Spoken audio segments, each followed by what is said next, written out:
Good evening, family. Good evening, family.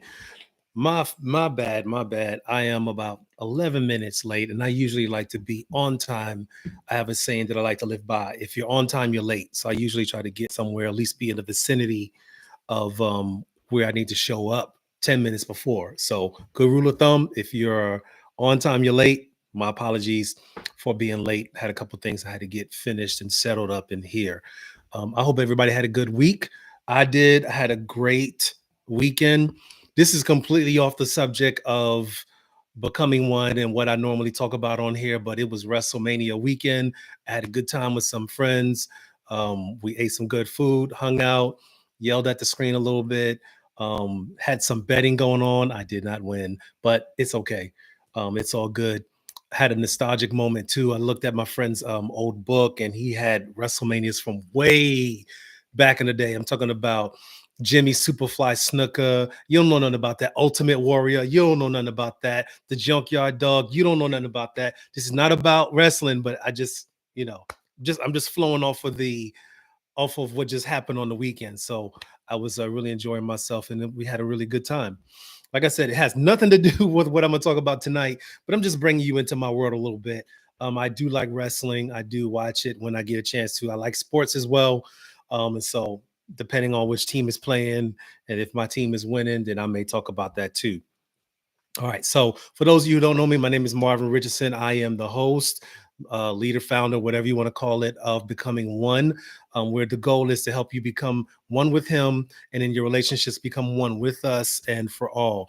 And so, I do teach from a Christian's perspective. If you didn't already know, I do make references to that. Not trying to offend anybody, not trying to be preachy at all. But this is kind of at the heart of why I do what I do, because I believe that relationships are very important, because not just for us, but for those that are connected to us, especially our children, our children's children, and our children. And if we think about relationships from that standpoint, we have to ask ourselves, what do we want our great grandkids to say about us?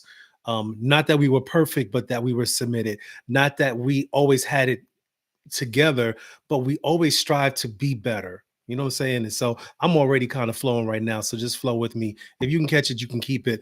And so, yeah, becoming one, man. If you're not one with Him, then what are you doing? If you're not one with each other and with Him, then man, it's going to be kind of difficult. And if that's the case, if things are kind of falling apart with the two of you, then the ones that are connected to you, what do they have to look forward to?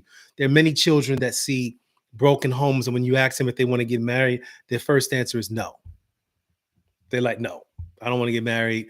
And because they seen us go through different things, they seen their parents, their mom, their dad, whatever, go through things.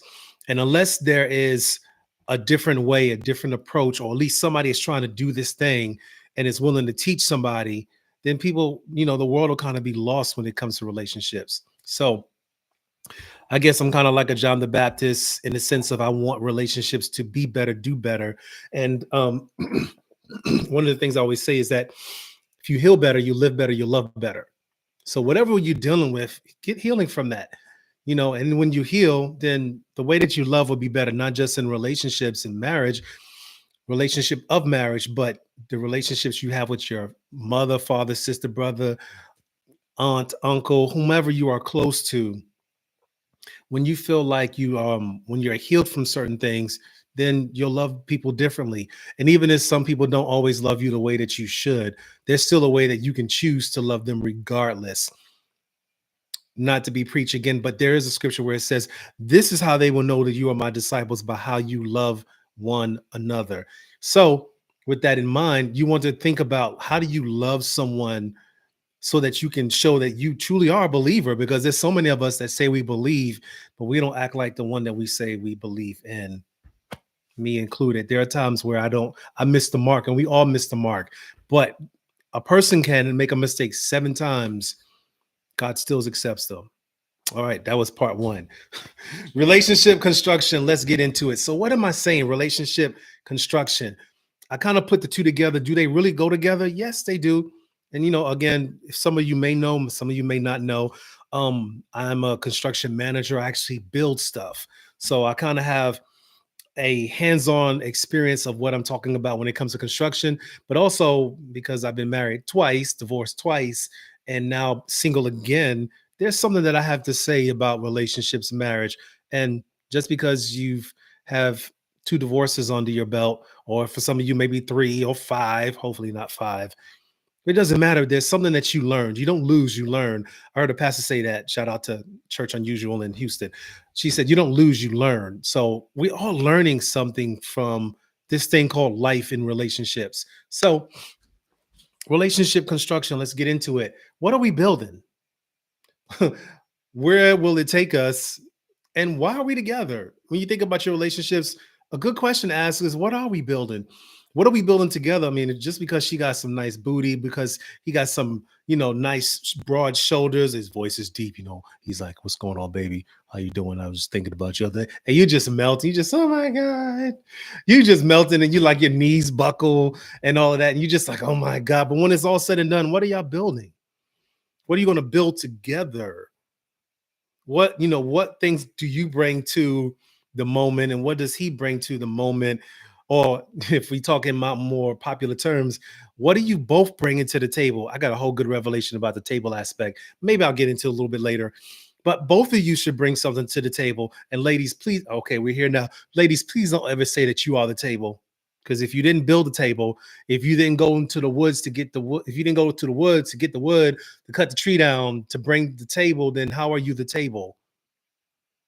Okay, so what components, what level of ingenuity do you bring to the table being built?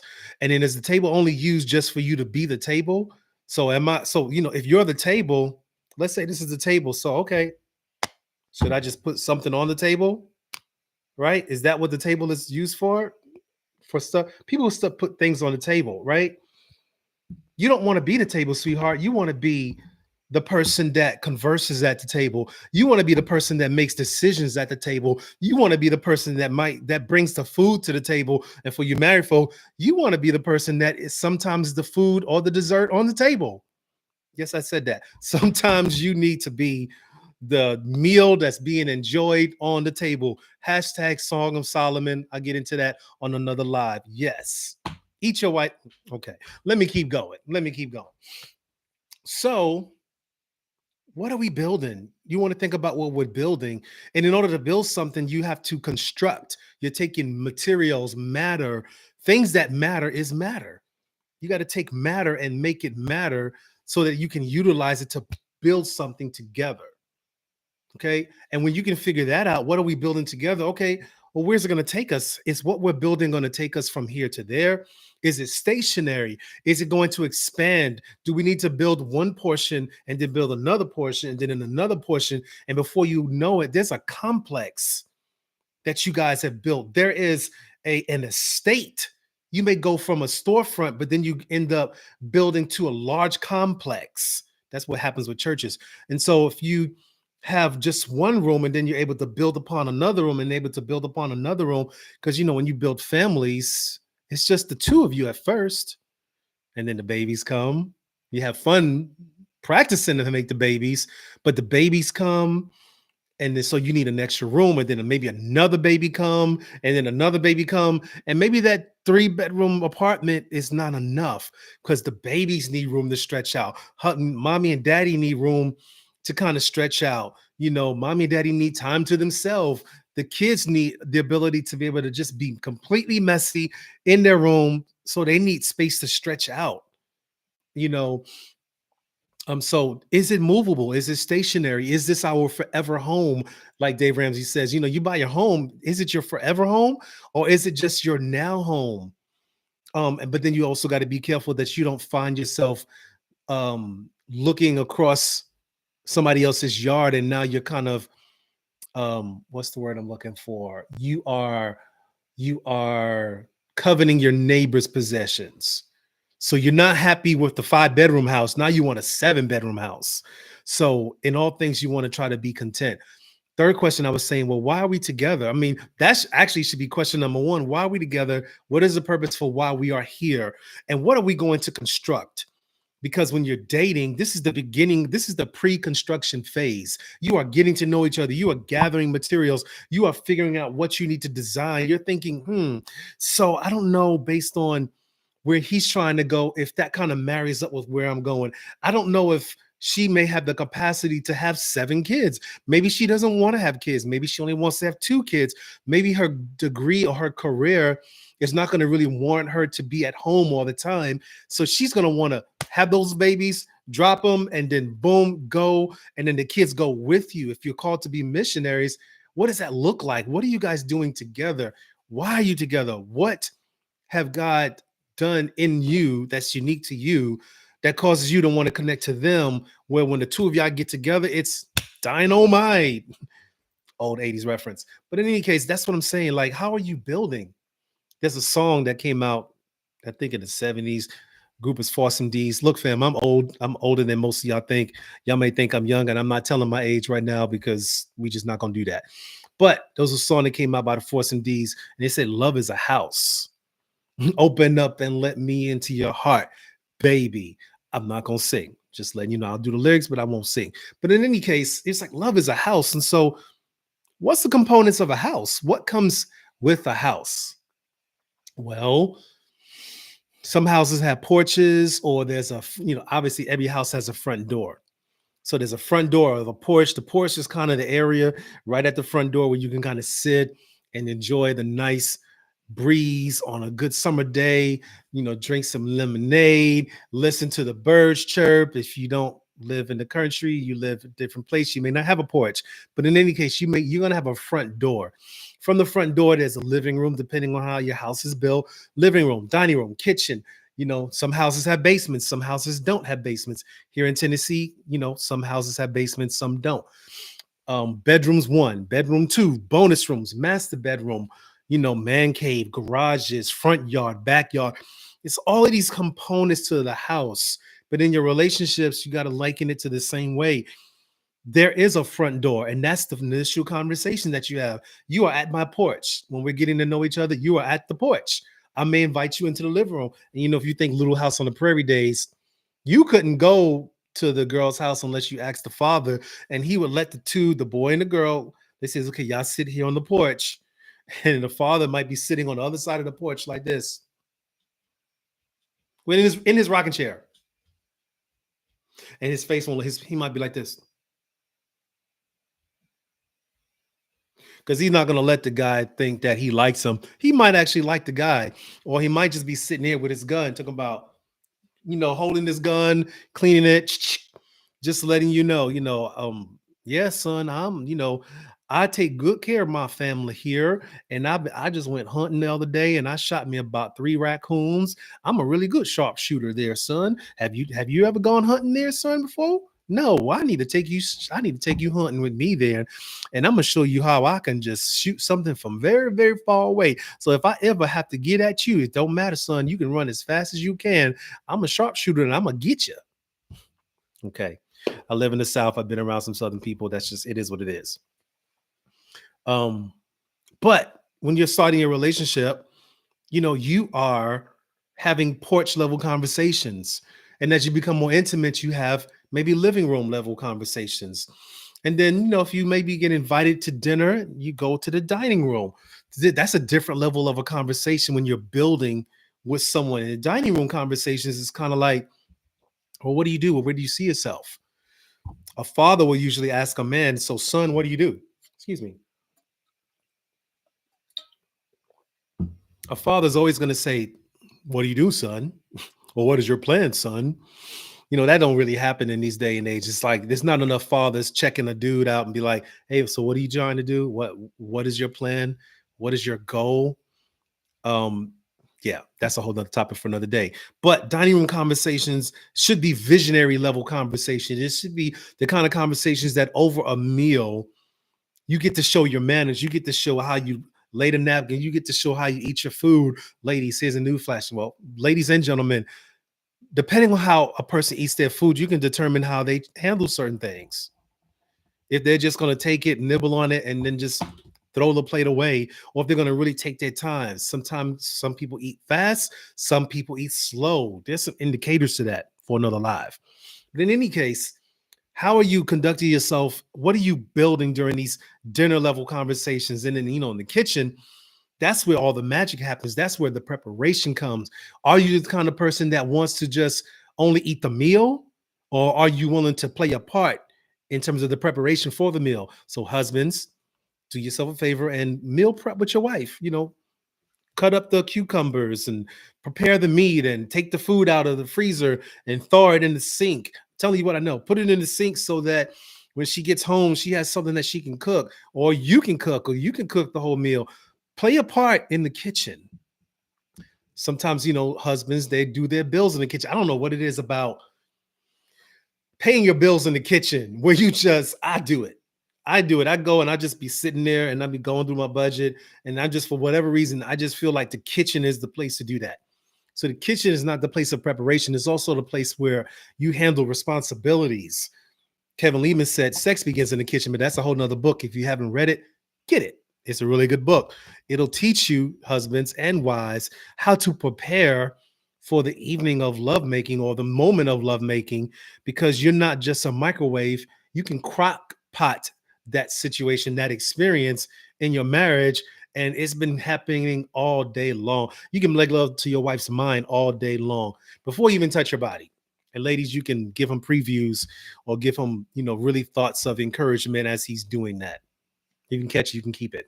But these are all the different components of a house. And in your relationship, when you're building, you have to decide what you're going to bring into each of these rooms and how you're going to present yourself in each of these rooms, because you are constructing something, you are putting something together.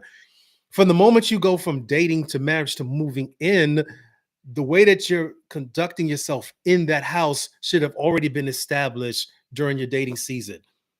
You follow what I'm saying? I hope y'all getting this, because I think this is good. But in any case, the house is built not just by the construction of materials. The house is also built by how you have been fitted to conduct yourself in that relationship and how you present yourself to the world. So a person can tell how you handle yourself in the bedroom by how you handle yourself in public. If there's some levels of public displays of affection, and if you are an affectionate man, it's possible that, oh, wow, he gives her a foot massage. He's willing to do that out here in public. Oh, wow, she gives him a shoulder massage. They're very affectionate. So it's pretty much easy to assume that the lovemaking is probably good. But, if the person says, okay, give me a kiss, and it's like, you're like, well, what kind of lovemaking y'all doing? Another lie for another day. But in any case, the way you show up in the house determines how you're going to show up everywhere else. If love is a house, then what does your house look like? What is your house built upon? Okay. So a little bit more construction geeky. A house doesn't just appear. It's built on what? Land, right? And land is what? Comprised of dirt, particles, and different things. And before you place a house on soil, there's this thing that we do called soil testing, which means we will look at the dirt and we will test the dirt to see how much strength, how much weight, how much compressive strength that house can handle. And so if that house cannot handle the level of compressive strength, then your house, once you laid it out, it'll start to do that. And certain parts of the house will shift and move. Not all houses will settle. You will start to hear, if a house is made out of wood frame, over the years, it'll start to settle, and you'll hear little cracks, and you'll hear it crack here and there. Hopefully, if you're building it well enough, there won't be cracks in the walls. When you have cracks in the walls, that means there's something going on foundationally. Same goes for your relationship. When you have cracks in your communication, when you have cracks in your delivery of how you talk to each other, then there's something wrong foundationally that is now manifesting in the walls itself. There is no sugar walls happening.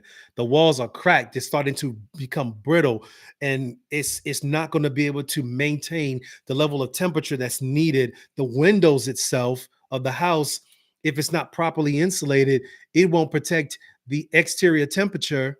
It won't protect the interior temperature with the exterior temperature. So all I'm saying is the kind of windows you put on your relationship, or the kind of windows you put in your house, will determine the temperature that's out there and the temperature that's in here. See, your next door neighbor could be having a whole argument, cussing each other, and you can hear it. But if you have windows strong enough, you're not going to be able to hear what's going on out there. And how you show up in your relationship doesn't even matter, because what you're doing in your house is going to be dependent upon how you show up in your house. So, another thing about a house, that a way to protect your house, your relationship, is one of the reasons why we have roofs is so you don't get rained on. So most roofs, they kind of have this angle. They're angled that way because when the rain hits the roof, it needs to run down the side into the gutters, down the gutter, all the way down to the ground, to the dirt. And so it's a purpose in protecting it in construction. Anytime we build a building, we put the walls on and we put the roof on top. And there's a term we call dried in. When the building is dried in, that means that all of the water that's been falling on the roof has already been guided to a specific direction where it needs to flow, so it doesn't go in the house, but it actually goes on the side, around, and down to the ground. Okay, your relationship needs to have water protection on it, so whatever may come upon the house, it'll just flow and fall in its rightful place. Now, there's nothing wrong with water, but water in its wrong place can be damaging. If water gets into the roof of the house, it'll start to leak depending on the materials inside that are not meant to be wet. Those will have some challenges and some issues. Okay. So in your relationship, you want to make sure that you're utilizing the use of your roof. And let's say this, for your relationship, the roof should be your prayer. Prayer should cover you. Prayer should be the roof of the house of your relationship. That should be the thing that should come. And it doesn't matter what comes against it, whether it comes on top of the house, to the side of the house. You remember the story of the three little pigs and the big bad wolf. I will huff and puff and blow your house down. If your structural house, if the relationship of your house, in your marriage, in your relationship is weak, when the big bad wolf comes and he blows, the house is going to fall down. If it's made out of straw, it's going to fall down. If it's made out of, pieces of wood, it will fall down. But if it's made out of brick, brick by brick by brick by brick, then it will be able to withstand wind that's coming against it. It will be able to stand rain that's falling on it, because the roof has determined which way that the water should go, and the bricks will determine that the air will not be able to pierce through the sides of the house. I know I'm nerding out with y'all with construction terms, but if you can catch, you can keep it. And I want you guys to think on these terms. When you're in your house, just think about that. How are the rooms in my house? What rooms inside of me is my spouse able to walk into and walk and not walk into? What parts do I have closets in my house that I don't want my spouse to see? Is there a room that only I'm allowed to be in? Is there a lock on a certain room? Let's call it the room of sex. Is there a lock and a latch and a key that only you hold, that only you get to open up and unlock? You know what I'm saying? Or is there a kitchen where no one is allowed in your kitchen? Nobody can help you because you got to do everything yourself. Think about these things because it'll be helpful for you. Okay, let's keep it going. Sometimes too much water will be damaging. Sometimes not enough water is not enough. For your landscaping, if you're not watering your landscaping, your trees or your plants will die, right? And so I've heard the term said in relationship terms that the grass is greener where you water it. So in the grass of your relationship, if you're not watering that thing, it's going to turn brown. And when the sun hits it, it's going to continue to just dry up your grass. The grass will be hard when you walk in it. Like bugs won't even want to walk on your grass because they'll be walking on there and they'll be like, oh my God, this grass is just so hard. We're going to go to next door neighbors because their grass is soft. There's little flowers growing. There's also weeds there too that you got to pull up. But the grass is watered. And when the grass is watered, it will help the landscape from the front of the house to the back of the house. You want to think about how are you watering your relationship? How are you wanting the grass of your relationship? Think about it. Mhm. So, too much water is not enough. Uh, Not enough water can affect things a certain way. And then there's this other term called still water. So now, let's say you have a little pond outside in your backyard and you got water in it. When water just sits still and it's not moving, it actually will start to have a certain smell. And so, some still water areas, if it's not treated with the proper um, components, it's going to actually smell over some time. You want to make sure the stuff that's in the water is stuff that's conducive for the water, because water that's not moving, it will attract certain things. And so, but water inside of a glass, water inside of here is helpful because it's maintained and it's contained for the purposes of consumption. It's not exposed to anything. If I put an ice cube in here, it will stay cold for probably like 8 hours. So manage your water properly. The Bible says one plants, one waters, but God adds the increase. So somewhere he even understood that water has power, and there's a purpose for the water in your relationship. So as you're building, you can build in such a way that it will be sustaining. Not to be preachy, but I'm going to say it. Psalm 127 says, unless the Lord builds the house, they labor in vain who build it. Unless the Lord guards the city, the watchman stays awake in it. So as you're building, you want to make sure you're building in such a way that it's going to be long lasting and you're not building in vain.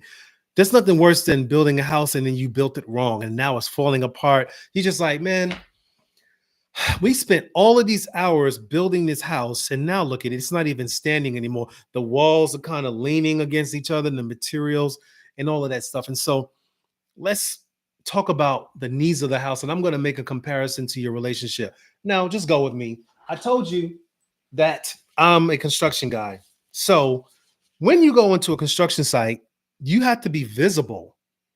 There's a decorum that you need to have when you're on site and you're building something. So the same thing happens in your relationship. But one of the first things you need to have when you go to a job site is visibility. So I got my little safety vest. And for those who don't know, this is called PPE, personal protective equipment. Why do we need a vest? Because you need to be visible. You don't know who's out there, who's around. And as you're building, you need to have something that signifies that you are around, because there's machinery moving, there's people up high, there's people down low, and sometimes depending upon the haze of the sun, you may not see a person. So this obviously does not look like concrete. This does not look like wire, and as you can see, it's somewhat reflective. So the purpose of that is to have something on so that you can be seen. It signifies you from everybody else. What else do you need?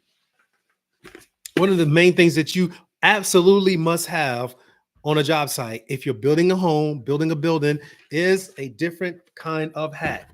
Don't clown me. Don't clown me. You know what I'm saying? You need a hard hat. If you don't have something hard on your head, you don't know what above may fall down. Sometimes there's a 2x4. Sometimes there's something that may be loose up above, and it may actually fall down and hit you on the head. And so this is personally here for the purposes of protecting my head. In your relationship, what are you using to guard your head? What are you using to guard your mind? What are you using to guard your mind in your relationships? Do you let just anything into your mind that tells you, okay, I can think this thought, I can think that thought, and just cause your thought to go in any direction that you wanted to go? If you want your marriage or relationship to be successful, you need to guard your head. You need a helmet.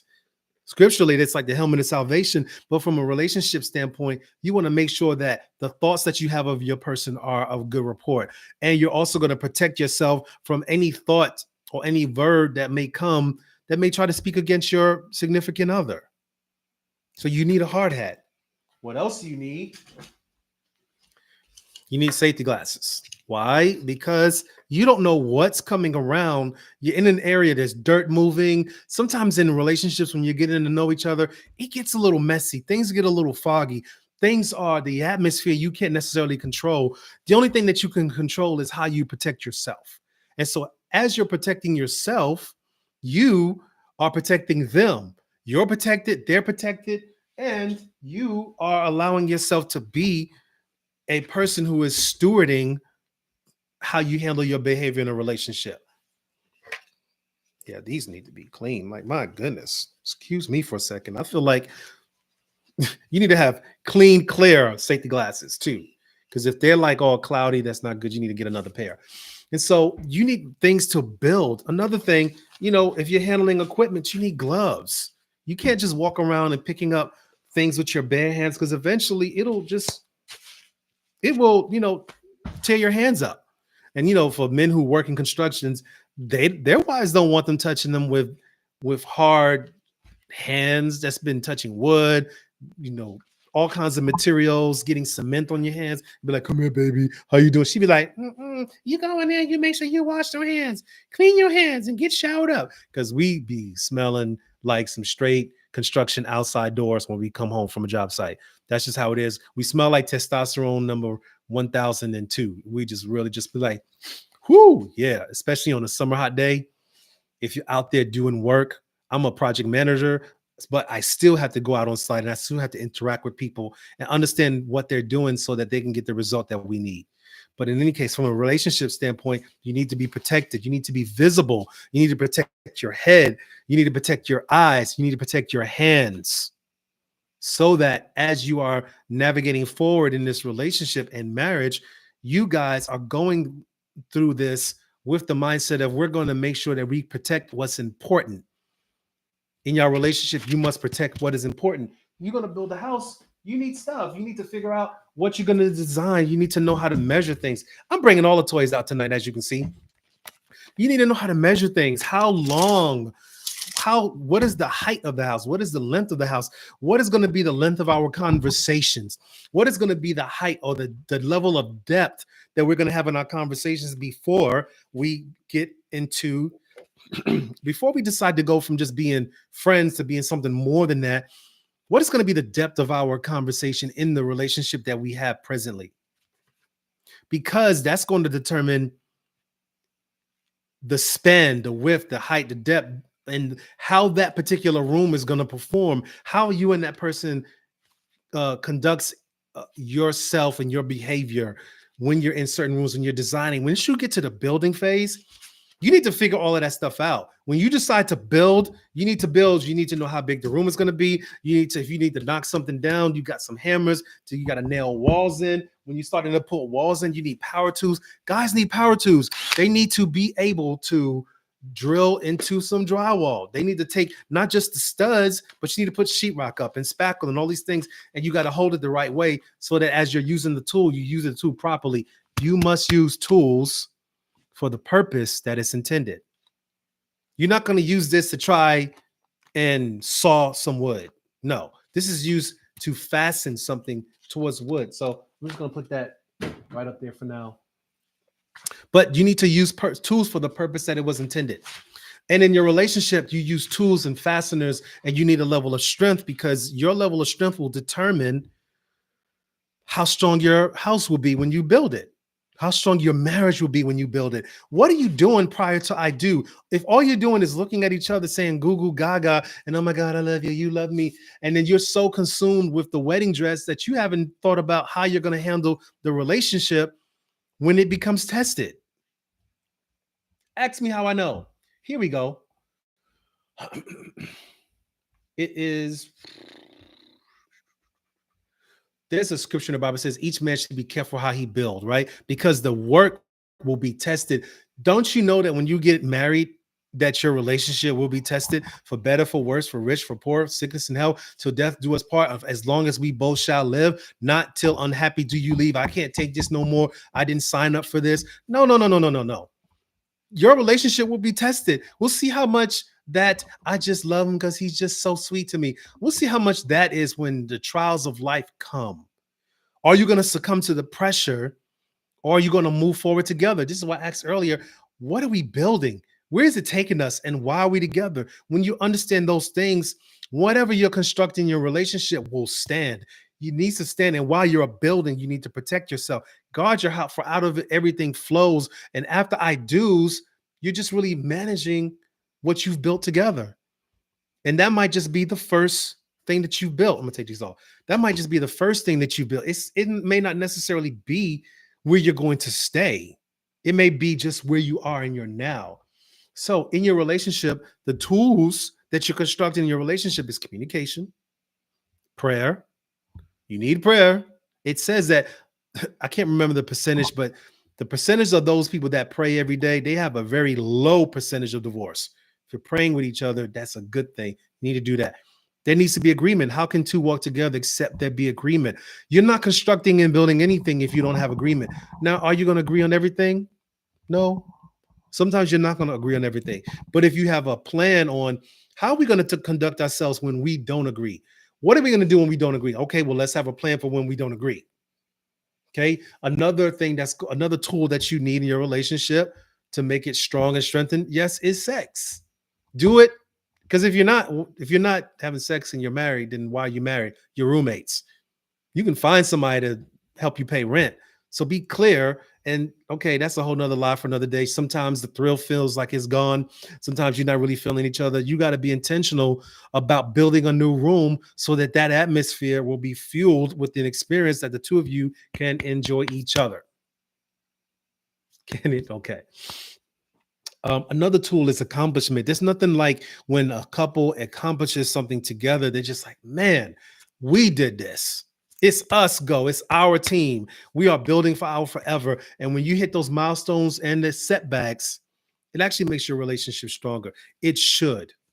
Another thing is goals that don't become idols. Now, be careful with this because you can have a goal and you're so fixated on the goal that if you don't reach the goal, then it's like, it's over. It's done. I just can't do it no more. No, you just have to allow yourself to start over again or to resume again or to assess where are we? What have we done that we haven't really paid attention to? What can we do better so that we can have success in our forward? You need to have guards as you're building guards, guards against the relationship, anything that may come against it, anything that may be going on internally. You got to guard your heart, but you also need to guard your partner. You say, you're with me, I'm with you, I'm going to protect you. Lastly, you need to have crucial conversation skills. You're not going to be able to build a house on a foundation if your conversation skills are very weak. I cannot take paper and build walls on top of paper and think that this paper is going to stay. You see how flimsy this is? So that paper is not going to sustain me putting a couch on top of it because it's too flimsy. That level of wood is not strong enough to handle a couch that may weigh 200 pounds, 300 pounds. So when a house is built, what's being factored in is not just the soil that the house is on, but the foundation that the house is either poured and put in place, and also considering how much compressive strength does each square footage handle. Can it handle 1,000 pounds worth of pressure per square inch? Because you're not just going to put a slab and walls and just walk in. You're going to put furniture. Children are going to be walking around. So you want to make sure that the foundation of the house, foundation of your relationship, is strong enough that whatever stands on it, it can handle that load. There's a term in business called SWOT analysis, which basically means strengths, weaknesses, opportunities, and threats.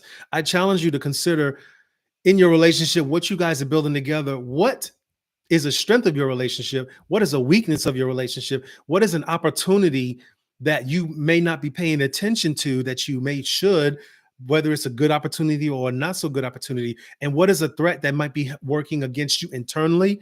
And what is the threat that may be working against you externally? Because whatever you are building, if you think about when Jeremiah was building a wall, they had the sword with them with their tools. Because in case somebody tried to get them to stop them from doing the work, they had to be ready to fight.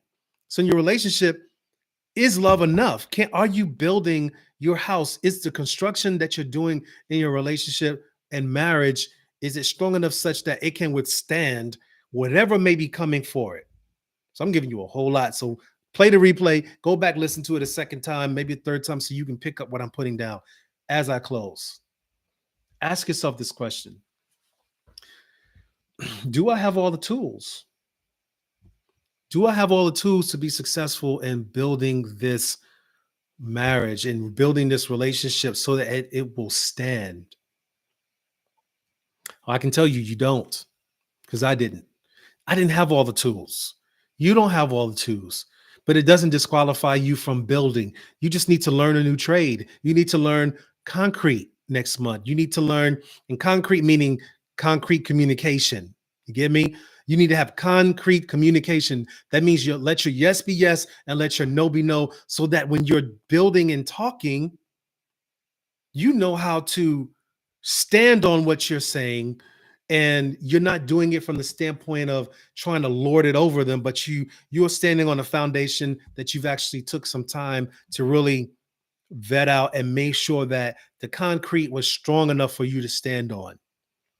So when you pour concrete, it has to go through this process called curing. So if you're dealing with some residual pain and hurt, then that means that the foundation of your heart may still be a little tender.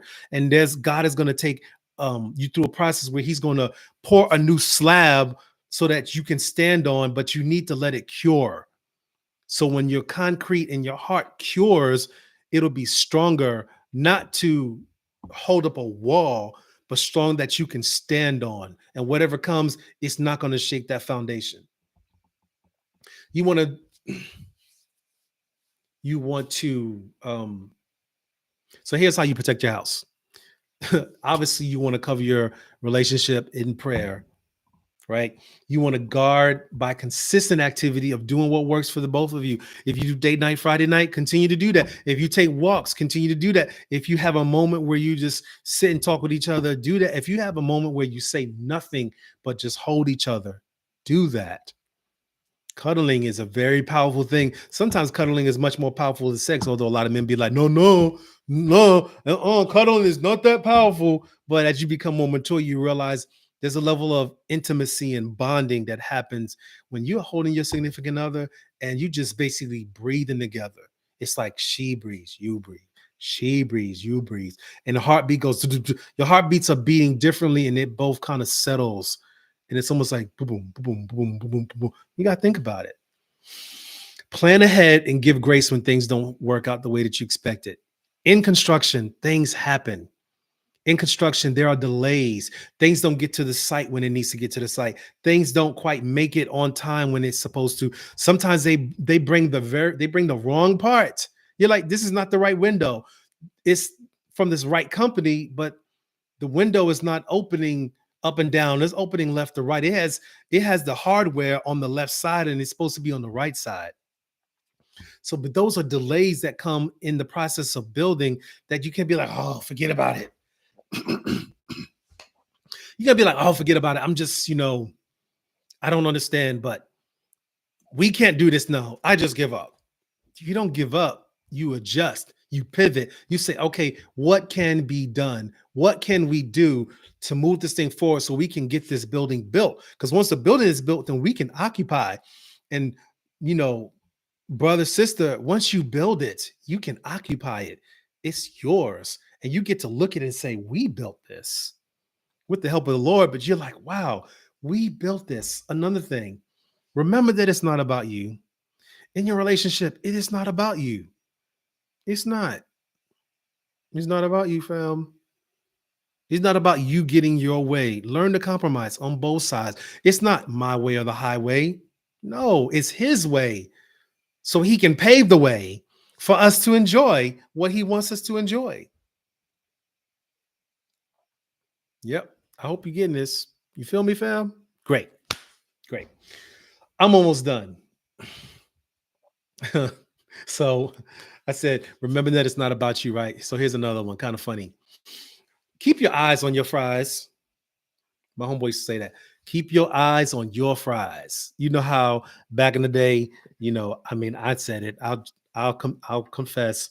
You see a shorty, you be like, yo, you got some fries. You got some fries that go with that shake. Because some sisters, you see them walking, you be like, shorty. Like, yeah, I'm thinking about LL Cool J's song. I need a girl with bamboo. Anyway, yeah. So keep your eyes on your fries, and ladies, keep your heart in His hand. Keep your heart in His hand. A man will keep your heart in his hand the way that you continue to treat him, the way that you talk to him, the way that you affirm him, the way that you respect him. Then He'll actually give you His heart. He'll say, I can trust her with my heart and my pocket. The next one, have sex often. Keep it spicy, yo. You need to have sex often. If you're not having sex, then you're kind of going into that roommate situation. And look, I'm not talking about, you just had a baby and you can't. I'm saying if everything is working and there's no issues, y'all need to be getting the boogie on. Your children need to know that mommy and daddy be knocking boots or whatever you want to call it. Whether you need to put a sock on the door, a scarf on the door, they need to know. They walk past, oh Lord, they are doing it again. And not that they need to hear you because that would be gross. Ugh. I would never want to hear my parents doing it, but they should know. And the next day they'd be like, yeah, well, you know what they was doing last night. And when they become older and they become husband and wife, they'll have those memories and they'll do the same thing too. And then when they come over to your house, you'll be like, look now, look, you put some music on, something, lock the door. I do not want to hear my daughter or my son doing that stuff. Like, you just don't. It's just like, please. Have some great sex, but please. But when I say keep it spicy, I'm an acronyms person. So here we go. I'm gonna take the word spicy and I'm gonna break it out for you. You want to be submitted to each other. You want to progressively and intentionally be communicating and being erotic and yielded to each other. Submitted progressively. You want to be submitted. You want to be progressive with your sex life. You want to be intentional with your sex life. You want to communicate with your sex life. You want to be erotic. Be erotic, fam. Explore that. Whatever that looks like for you. Woman of God, brother, explore how erotic you can be with each other.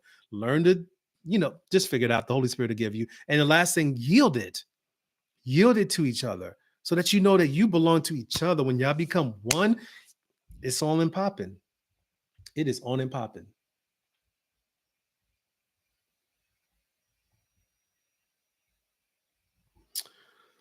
When you do that, you're going to build something great.